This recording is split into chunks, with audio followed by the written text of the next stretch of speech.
文化部對2024年開始推動培育台語家庭計劃，希望基建的福祉對家庭來定金。根據統計到今，註冊已經超過3萬人了。今日文化部推出拼台語巡迴展說明計劃成果，也公布新的規劃。台語家庭的參加對象除了家庭，擱再增加社群類別。這18歲以上的朋友也挺好組隊來加入，點數也當下年度演往。希望鼓勵少年人用生活化的方式來親近台語。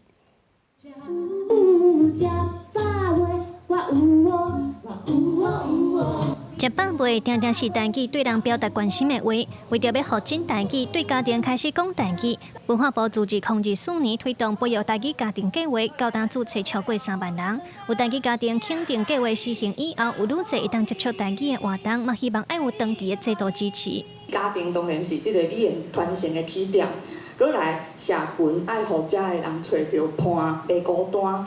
最後也是需要有制度長期來支持。文化部日辦拼台語巡迴展，用展覽向民眾介紹台語，嘛要招愈濟人加入台語家庭。透過上台語意識培育課，參加各種台語活動，來扣學習點數提獎金。今年的新規劃是，除了家庭成員，18歲以上的朋友嘛通以社群組隊參加，另外點數改造會當下年沿用。部長表示，這幾年上成功的，就是看到真濟台語作品得獎受肯定，未來會繼續拼發展台語。台語不是我的母語，但是我特別聽到台語，就感覺我回到我的童年，甲人食飯島。我的台語講甲無人知影，我是外省第2代。